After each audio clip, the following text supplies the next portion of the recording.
Okay, this is Mrs. Carreri's lecture on graphing linear inequalities and solving systems of inequalities by graphing. So we're still in the same essential standard that we have been for the last couple lectures. A linear inequality is a linear equation. What's an equation? It has an equal sign in it, with an inequality symbol instead of an equality symbol. So instead of a equal sign and equal sign, I have an inequality symbol such as less than, greater than, less than or equal to, or greater than or equal to. Okay, so that is the definition of an linear inequality. All right, so what we want to do is learn how to graph these inequalities.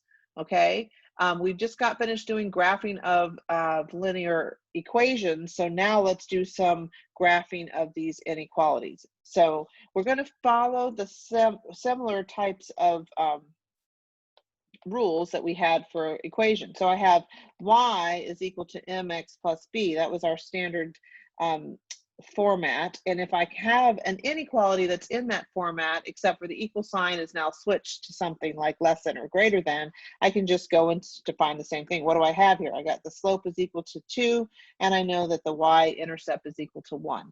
And so at the 1, y is where x is 0, y is equal to 1. So I go and put my point there, and I have a positive slope, and so I might go up 2 over 1, up 2 over 1, and so now I have a couple of points, right? Now, what do we have here? Y is less than that value, 2x plus 1, less than. So whatever this line, whatever points are on that line, I'm going to have a dashed line instead of a solid line, kind of like open circle instead of a closed circle, because I have a greater or a less than symbol. So what is the values of y that meet that? I have to shade to the underneath side of that line. Okay, so let's do another one and see if it starts to make a little bit more sense. So here is my equation that they gave me, and I want to get it in a standard line format, so y equals mx plus b. So I need to manipulate this equation. So I want to add a negative 3x to both sides, and then I will divide by 2 eventually. So I have 2y is greater than and equal to minus 3x plus 4. And so just because I added the negative 3x, remember, I don't switch my inequality sign. Now I divide by 2 on this whole entire, both what I do to the left, I have to do to the right. So y is greater than or equal to negative 3/2 x plus 2. Okay, so what do I have? I know that the slope is equal to negative 3/2, and I know that the y-intercept is equal to 2. And so I'm going to go to where x is equal to 0. I know that y is equal to 2, and then I'm going to use the slope. I'm going to go up 3, 1, 2, 3, and then over 2. I might go down 3, 1, 2, 3, and over 2. And now, do I have to ask myself, do I draw a solid line or a dotted line? And since there is a greater than and equal to, I know that my line will be solid. So do your best. I don't have a straight edge on these iPads. So there is my line. And now I have to shade. Which area do I shade? It's greater than. So I go above the line. Okay. Maybe I will use maybe a highlighter. How about this? So these are all, every point that's in this shaded region, including the line, is considered a solution to that inequality, okay? It's part of the set of numbers that meet that inequality. Okay, when a system of inequalities is graphed, a portion of the coordinate plane that is in the solution to every equation is the only region that is shaded, okay? So be careful that you don't shade regions that are not included. So we're gonna do a few that are a little bit more complicated, all right? So we are going to solve the system of inequalities by graphing, and it's gonna get a little challenging because of the way this is laid out. So I want to manipulate these three. Let's see if I can change that here. I want to manipulate these three equations so that they're in the proper format. This equation up top needs to be manipulated a little bit. So I am going to subtract 2x from both sides, and then I will get 3y is less than negative 2x plus 12. And then I need to divide the entire equation by 3, and I get y is less than negative 2/3 x plus 4. And then I have the y is greater than or equal to 2, and x is greater than or equal to negative 3. And so let's graph this on this graph below. And I actually am going to go ahead and rewrite these so I can see it in one screen. And x is greater than or equal to negative 3. Okay. Okay, so let's use a red one for this one. And I know that I have positive 4 when x is 0. My slope is negative 2, so I'm going to go up 2 and over 3. 1, 2, 3. So this is a point. I'm going to go down 2 and over 3. And so that is a point. And I have to then ask myself, is it a solid line or a dotted line? And since there's no equal sign, it's only less than, I'm going to go and make this a dotted line. Okay, so that's my first line. I'm not done yet. Now let's use a green pen for this one. Y is greater than or equal to 2. So what is, if x is 0, what is y? Greater than or equal to 2. No matter what x is, y is always greater than or equal to 2. So what I do is come to 2, and what 2 is always going to be there, and it's going to be a solid line because it's greater than or equal to. And so no matter what x is, y is greater than or equal to 2. With regards to this third one, x is greater than or equal to negative 3. So x is always negative 3 or greater than.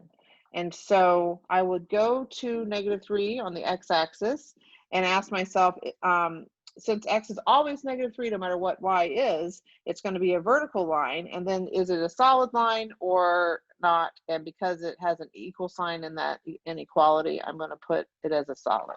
Now, so I now have to shade this. So if I take this purple and say, okay, it's greater than, so it's to the right. And in the red, it is less than, so it's to the bottom of it. And in the green, it's greater than, so it's above it. So we would pick a color and shade in this center section of this portion. And the two lines that are solid are included in the set of solutions, and the dotted line does not. The values on that dotted line are not included, okay? All right, continuing on. B, why don't you try doing this one yourself?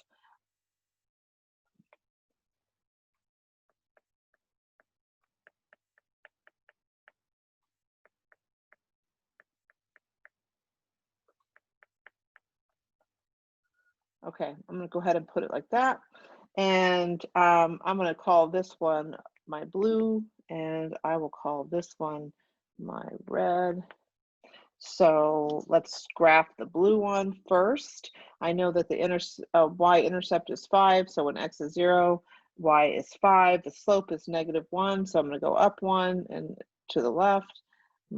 And I have 3 data points. I like to have 3 data points. And I know that I have a solid line because y is less than or equal to. And so there's that line. And then I need to draw the second inequality, or graph the second one.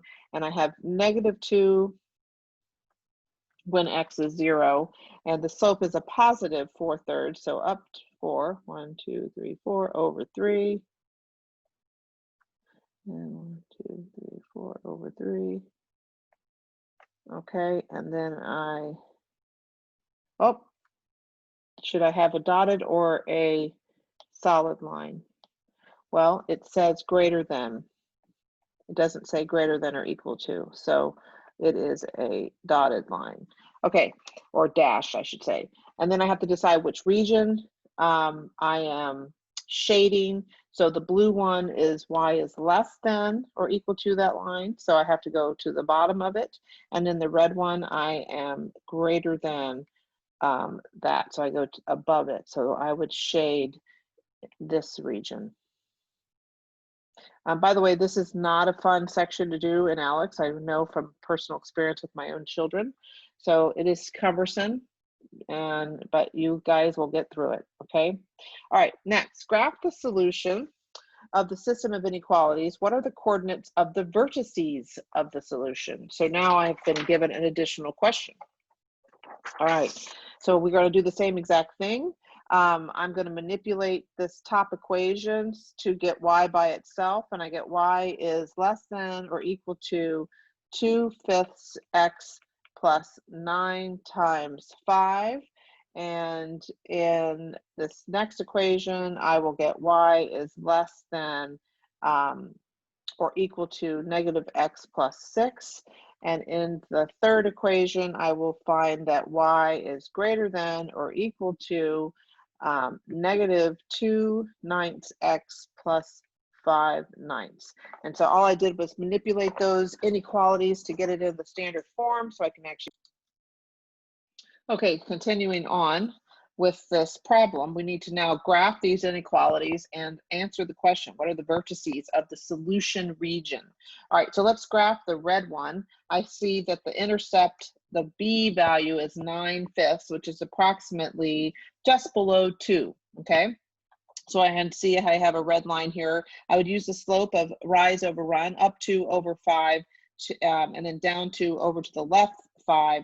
And I would then ask myself, what is is it a dotted or a solid line? And since there is an equal, less than or equal to symbol in it, it is a solid line. So then I would draw this line through the 3 points that I put on there. All right, so then let's do the blue one. I see that the B value is 6. That means that y is 6 when x is 0, and the slope is -1. So I've thrown a couple points on there, over 1, down 1, over 1, down 1. And it also is a solid line because it has equal. And then I have one more line to draw, which is y is greater than or equal to negative 2/9 x plus 5/9. 5/9 is just a little bit more than a half. And so I have at x equals 0, y equals approximately a half. I got to go up 2 and over to the left 2, or sorry, 9, or I can go up 1 and over to the left 4.5, is what I did, or down 1 and over to the right 4.5, which is what I did. And I have another solid line, and I am going to draw that line. Now, the question is, what are the vertices of the solution set? And there are 3 locations that we would need to provide those points for. And so the first point, I'll call this be my first one, this is my second one, and I'll call this one my third. So what is the vertices? What is the x and y values at point 1? I'll estimate that as -2 and 1. And then my second point, I'll estimate that at approximately 3, 3. And then my third point, I will estimate that at approximately x equals 7 and y equals 1. And those are approximates, but that's all you can do when you're doing graphs. So this is the answer to the problem, okay? Those are the coordinates of the vertices of that solution set. Okay, we have 2 more problems left of this particular lecture material. This next 2 are a little bit challenging, so bear with us, okay? Hang in there. All right, they actually states that it should be your turn. You should try this one on your own, and I would push pause, try it, but let's read it. Asher has tests in both his mathematics class and his history class. Asher has 6 hours total that's available to study, and he needs to study at least 1 hour for his history course. Let X be the number of hours that Asher will study for his history class, and let Y be the number of hours that Asher will study for his math class. Write and graph a system of inequalities that describes this situation. So they tell us in this that let X be the number of hours So X is the number of hours for history. That's how many hours I'm going to study for history. And Y is the number of hours that I'm going to study for, that Asher's going to study for math. And they gave you a hint that we have 3 inequalities that are going to need to be written. One has to do with an available time constraint. One has to do with the number of history hours constraint, and one has to do with the mathematics study constraint. So let's take a look at the time constraint. We have a total of 6 hours that is available for studying. Okay, so if he studies 1 hour for math, he cannot study more than 5 hours for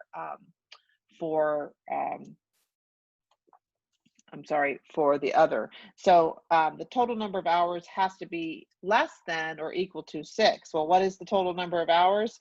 X plus Y is equal to less than or equal to 6. So that is the time constraint portion of our situation. What about the history constraint? It says he must study for at least 1 hour for his history class. Well, what was history defined as? X. So X has to be at least 1. So it's got to be greater than or equal to 1. And that is our history constraint. Okay, what about math? Doesn't say anything about the number of hours for math, but let's think about this for just a minute. Can my number of hours for math be -1? No, it can't. So we do have a constraint. We have an implied constraint, okay? So I can't have a negative number. I can have 0 number of hours for math, but I can't have -1. So the number of hours that we can study for math has to be greater than or equal to 0, okay? And I know that they can't add up to more than 6, but that original constraint was already in there. So now what we got to do is they said write and graph a system of inequalities. So I've already written my inequalities. Now I need to graph them. So let's start off with the first one, which is X plus Y is equal or is less than or equal to 6. So we would need to manipulate this around, and that would give me Y is I'm not sure what I did here. It should be less than or equal to. There we go. Y is less than, come on, Y is less than or equal to 6 minus X. Okay. And so I would actually probably like it to be -X plus 6. That's in the format that I like to see. And so how did I do that? I would go to 6. I have a slope of -1. So I would then ask myself, is it an open or closed line? And it is closed because it has a equal sign in it. So there's my first line. And then how do I graph X is greater than or equal to 1? Well, no matter what Y is, X will always be greater than or equal to 1. And so I would draw a vertical line. So no matter what, so I'm in this region. And then Y has to always be greater than or equal to 0. So no matter what X is, my Y value has to be always greater than or equal to 0. And so I would shade this region of this graph, and that is the answer to that problem. Okay, we have one more problem in this section. We just finished the one before, and now I am doing the last problem of this lecture. Okay, so hang in there. All right, Daniel, he's shopping at a store. He has a tax-free event. He has $100 on a gift card to store this, on a gift card to this store, and he plans to buy at least 4 shirts. Some of the shirts cost $20, others cost $30. Let X be the number of $20 shirts, Y be the number of $30 shirts that Daniel will buy. Write a system of inequalities that describe the situation. Okay, this to me, in my opinion, I know it's difficult, but this is when math starts to get fun. Okay, because now we're actually going to learn how to use this in the real world. Okay, especially the next section. So hang in there. Hopefully you can, as you start to practice these and get more confident in them, you can actually see where math is being used once again in a real situation. Okay, so we have to write a system of inequalities and graph it, and then provide the points that would be the solutions. Okay, so let's look at the system, the inequality. So how many shirts did he actually say he was going to buy? Well, he said he was going to buy at least 4 new shirts. Okay. We also were told that the $20 shirts are going to be the X, we're going to call them X, and that the $30 shirts are going to be Y. Well, if we have to buy at least 4 shirts, if I add all the shirts up together, I've got to equal at least 4. So I have to, I have a constraint. I have total number of shirts, and that is going to be X plus Y, and they've got to be at least, so greater than or equal to 4. And so that is our first constraint that I'm highlighting here. So total number of shirts, okay? All right, and then the next thing we know is how much money this gentleman has to spend. He has $100. That's an exact amount. You can't spend more than 100. And so let's write an equation that has to do with money.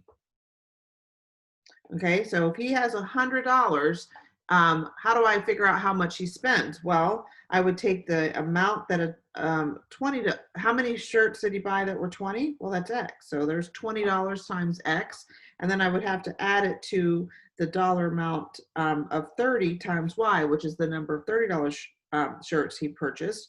And then that has to be equal to, less than, or equal to $100. So there is my next constraint, okay? And notice we gave you a hint that there are 4 constraints, and one might think at this point that I'm done. But can I have a negative number of shirts? Can I have I've picked a negative number? No, I cannot. So I actually have a constraint on the $20 shirts that's implied, okay? So X has to be equal to, greater than, or equal to 0. And then you guessed it, I have a same kind of implied constraint on my Y value, which is the number of $30 shirts. I have to be equal to or greater than 0. I can't have a negative number of shirts, okay? And so these are what I consider implied constraints, okay? All right, so now let's graph. Let's graph these two. X is greater than or equal to 0, and Y is greater than or equal to 0. So when X is greater than or equal to 0, that means no matter what Y is, X is always greater than or equal to 0. So I can have as many Y values as I want, but X will never be less than 0. So that is the region that's to the right of that line. And then also, same with the $30 shirts, Y has to be greater than 0. And so no matter what X is, Y is greater than 0. So it is above that line. Okay, I would rearrange these other 2 inequalities to allow me to quickly graph them. So I get negative X plus 4, and I would graph that. I would have a point at, let's maybe use a green. So we're going to make that green. I would have a point at 4. It has a slope of -1, and so it's greater than or equal to, so it's a solid line. And so here's that line, and it says it says greater than, and so I'm above that line, okay? All right, next line I'll do, maybe I'll do it in, let's do it in blue. And so this is going to be blue. I will rearrange that to get it in a format that's easier to graph. So Y is less than -2/3 X plus 10/3. And I have a couple of points that I would find on that using my Y-intercept of 10/3. And you can, let's see, I'll make it blue. I know that I have a point at 2, 2, and I have a point at 0, 5. Okay, and then I would graph that line. Not easy to do on an iPad with no straight edge. Okay, that's a small region. Here's the region. In this region right here. Well, I can't do it, but it's in there, in that little teeny triangle. Now, I've graphed it. I'm not done. I haven't answered the question. So the question is, write a system of inequalities that describe the situation. So again, we give a hint, and then plot the points that would be solutions. Okay, so you can think to yourself, in the past, we've always shaded the inner region and said everything within that region is a solution. But think to yourself, can I have a half of a shirt? Can I have a decimal point of a shirt? So X and Y values actually have to be whole numbers. And so the only solutions to this problem are the whole numbers that are within that region, either on the line or within that region. So I can actually go in here and actually plot, and I'm going to use black, and I can say, okay, where are my solutions? So this point of 0, 4, where the green line crosses, is part of the solution. This point of I'm sorry, that's 4, 0. And then this point right here, 5, 0, where X is 5, Y is 0. There's no whole numbers. Well, I would say this one is right here, 3, 0. I'm sorry, 3, 1, X value of 3 and Y value of 1. And then this point right here. So X value of 2, Y value of 2. So we can actually make a list of those. 2, 2 is the coordinates of the first one. 3, 1 is a coordinate of the second one, 4, 0 is the coordinate of the third, and 5, 0 is the coordinate of the fourth. So there are 4 points on that graph that would be a solution to this problem. And again, that's because we have to have whole numbers, so it's not actually the region inside. So, all right, that concludes my lecture for section 1.7. Have a good day.